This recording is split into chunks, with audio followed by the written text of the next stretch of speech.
चलिए आज हम पाठ 2 बूंदे, जो एक बहुत प्यारी मनोहर सी कविता है, को समझते और पढ़ते हैं। बूंदे जो कविता है, इसके कवि, ध्यान रखिए बच्चों, कविता लिखने वालों को हम कवि कहते हैं, ना कि लेखक। लेखक कहानी लिख सकते हैं, लेखक निबंध लिख सकते हैं, लेखक किसी विषय पर लेख लिख सकते हैं, ठीक है बेटा। पर कविता लिखने वाला कभी भी लेखक नहीं होता, वह हमेशा कवि कहलाता है। और अगर वह कोई स्त्री है या औरत है तो वो कवियत्री कहलाती है, ठीक है। इस कविता के जो कवि हैं उनका नाम है रोहिताश्व अस्थाना जी। रोहिताश्व अस्थाना जी ने बारिश को, ठीक है, बारिश को देखते हुए, उसको महसूस करते हुए क्या किया, एक बहुत सुंदर कविता आप बच्चों के लिए लिखी है। देखो यहाँ पर जो चित्र है वो आपको बता रहे हैं कि ये कविता किससे संबंधित है। ये बारिश से संबंधित कविता है। और बच्चों, मजेदार बात ये है कि इस वक्त क्या है, बारिश का ही मौसम भी चल रहा है कि नहीं, बारिश का मौसम भी चल रहा है। तो आइए हम मिलजुल करके इस कविता का आनंद उठाते हैं। यहाँ देखो, ये बादल हैं और बादल में से क्या आ रही हैं, बूंदें, ठीक है। तो पहली पंक्ति क्या कहती है, रिमझिम गाती बूंदें। कि जब बारिश होती है तो बारिश की जब आवाज आती है वो कैसी आवाज होती है, रिमझिम। तो ऐसा लगता है जैसे बारिश की बूंदें गा रही हैं। धरती पर है आती बूंदें, और वो बूंदें कहाँ आ रही हैं, धरती पर आ रही हैं, क्योंकि बारिश को जो बूंदें वो कहाँ गिरती है बेटा, धरती पर गिरती है। तो ऐसा लगता है जैसे बारिश से बूंदें धरती पर आ रही हैं। खेतों बागों मैदानों में हरियाली फैलाती बूंदें। खेत, आपको पता ही बेटा खेत क्या होते हैं, वो जगह जहाँ किसान खेती करता है ना, उस फील्ड को हम क्या कहते हैं, खेत कहते हैं। बाग क्या होते हैं, आपके उद्यान, जहाँ पर खूब सुंदर सुंदर फूल लगे होते हैं, या आपके बगीचे, आपके खेलने का पार्क, वो सब किस में आ जाते हैं, आपके बाग में।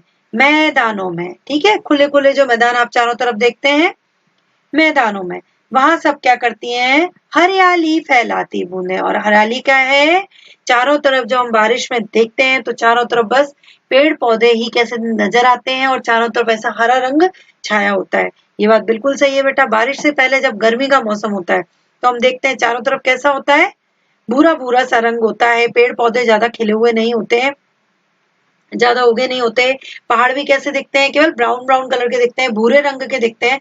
परंतु जैसे ही बारिश होती है पहाड़ पर भी क्या होता है बेटा, चारों तरफ हरियाली छा जाती है। तो क्या करती है, बारिश की बूंदें हरियाली लाती हैं, ठीक है बेटा। वो क्योंकि पौधों को पानी मिलता है ना बेटा, लगातार पानी मिलने से क्या होता है, खूब सारे पौधे जो है वो प्रकृति में उग जाते हैं और चारों तरफ हरियाली देखने को मिलती है। धरती से नालों नदियों में, अब नाले क्या होते हैं बेटा, आपने देखा होगा हमारे आसपास छोटी छोटी नालियां बनी होती हैं, कभी कभी चौड़ी भी होती हैं। तो जो चौड़ी नालियां होती हैं उनको हम क्या कहते हैं, नाले कहते हैं। तो धरती से नालों नदियों में सागर में मिल जाती बूंदें। तो जब बूंदें आती हैं सबसे पहले कहाँ आती हैं बेटा, वो धरती के ऊपर आती हैं। धरती से फिर वो कहाँ चली जाती हैं, नालों में, नदियों में चली जाती हैं, ठीक है ना, क्योंकि उसमें भी तो पानी गिरता है, बहते बहते पानी नालों और नदियों में पहुंच जाता है। और ये जो नाला और नदियों का पानी है बेटा, ये अंत में जाकर के किस में मिलता है, सागर में मिल जाता है। सागर को क्या कहते हैं बेटा, समुद्र भी कहते हैं। सागर को और क्या कहते हैं, समुद्र भी कहते हैं। वो सागर में जाके मिल जाती हैं। और ये नदी का एक बेटा क्या है, प्रकृति है, कि नदी बहते बहते बहते बहते पहले तो नदी क्या करेगी, उसकी जगह जो होती है वहां से वो बहना शुरू करती है और अंत में वो जाकर किससे मिल जाती है, सागर में मिल जाती है। तो ये बूंदे भी क्या करती हैं, क्योंकि बूंदे भी क्या है, पानी ही है ना बेटा, तो अंत में जाकर के किससे मिल जाती है, ये बूंदे ही क्या करती हैं, नदी नालों का रूप ले लेती हैं और अंत में ये बूंदे क्या कर जाती हैं, सागर में जाके मिल जाती हैं। गर्मी से तपते लोगों को शीतलता पहुंचाती बूंदें। गर्मी, तपते लोग कैसे बेटा, तपना माने क्या, गर्मी जब बहुत अधिक होती है तो क्या होता है, गर्मी से सब लोगों का लगती बहुत गर्म लगता है, सब लोगों को वो जो सूरज होता है इसका ताप महसूस होता है, उसकी गर्मी महसूस होती है। तपते लोगों को माने, तपते माने कैसे, परेशान होते लोगों का, गर्मी से जो लोग परेशान हो रहे हैं, शीतलता पहुंचाती बूंदें, उनको क्या करती है, वो ठंडक पहुंचाती है। क्योंकि ये बात सही है बेटा, जैसे ही बारिश होती है क्या होता है, धीरे धीरे धीरे जो गर्मी है वो कम हो जाती है और मौसम में क्या होता है, ठंडक हो जाती है।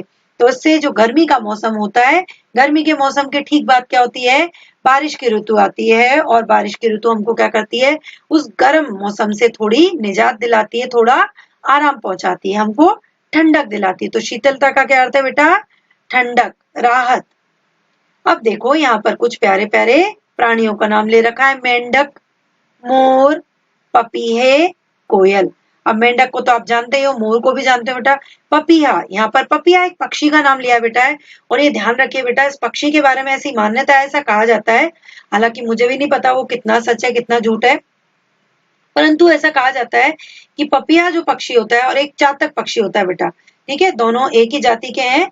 ये दोनों पक्षी जब केवल बारिश होती है, बारिश में भी कौन सी बेटा, जो स्वाति नक्षत्र जो है उसकी जो बारिश होती है, उसी की पानी की बूंदों से ये अपनी प्यास बुझाते हैं, अन्यथा ये कभी भी पानी नहीं पीते। ऐसा इन पक्षियों के बारे में कहा जाता है। और इसलिए बारिश के मौसम में ये जो पपीहा पक्षी है, ठीक है, इसको हॉक कुकू भी कहते हैं इंग्लिश में, वो जो पक्षी है वो बहुत खुश होता है, क्योंकि वह क्या कर रहा होता है, इसी बारिश का इंतजार कर रहा होता है। तो कोयल, ठीक है, कोयल देखा ना बेटा, आम के पेड़ पर बैठी रहती है, उसको आम के पेड़ पर बैठना सबसे ज्यादा पसंद होता है, और वहां पर क्या करती है, आम के जो बौर होते हैं वो भी उसको बहुत अच्छे लगते हैं। और कोयल भी जो होती है, सबका मन हर्षाती बूंदे। अब हर्षाती का अर्थ माने क्या होता है बेटा, हर्षाती माने होता है खुश कर देना, हर्षाती माने खुश करना, मन को खुश कर देना। पुरवाई के रथ पर चढ़कर, अब यहाँ पर आपको क्या शब्द दे रखा है बेटा, पुरवाई, आपको क्या शब्द दे रखा है बेटा, पुरवाई। पुरवाई के रथ पर चढ़कर इटलाती मुस्काती बूंदे। अब पुरवाई क्या बेटा, पूर्व दिशा, ठीक है, पूर्व दिशा आपकी कौन सी दिशा होती है बेटा, ईस्ट, ठीक है। हमारे इंग्लिश में आपको नाम पता होंगे, नॉर्थ, साउथ, ईस्ट, वेस्ट, पर हिंदी में इनको क्या कहते हैं, नॉर्थ को कहते हैं उत्तर, साउथ को कहते हैं दक्षिण, ईस्ट को कहते हैं पूर्व, और वेस्ट को कहते हैं पश्चिम।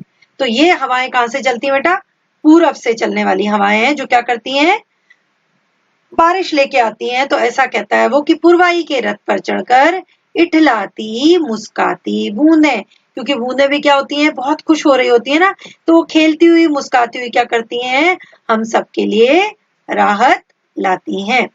ठीक है बेटा, ये तो था आपका कविता। कविता का देखो कितने सुंदर सुंदर चित्र बना करके उन्होंने समझाया है।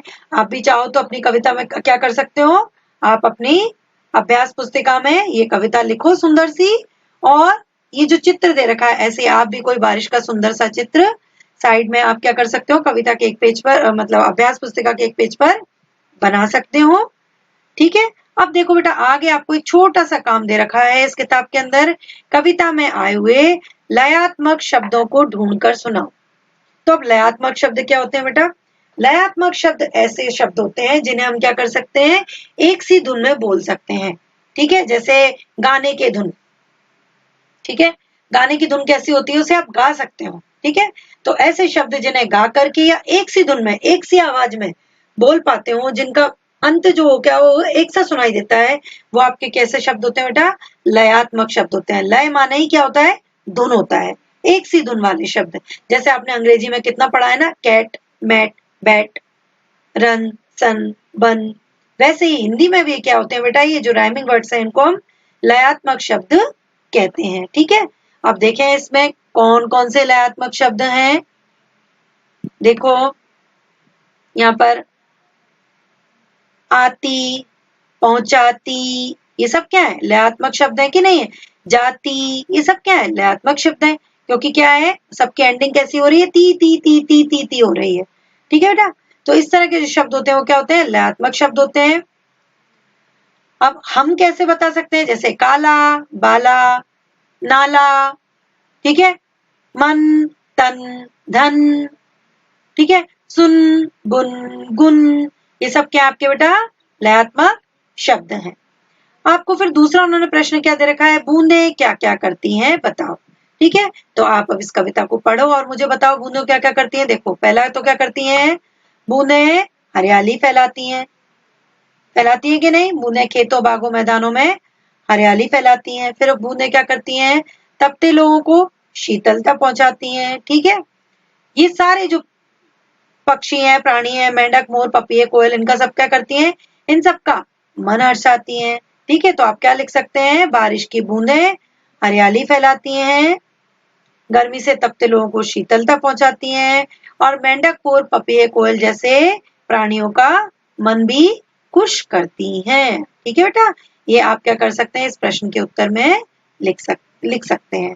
आशा करती हूँ आपको कविता समझ आई होगी बेटा। ठीक है,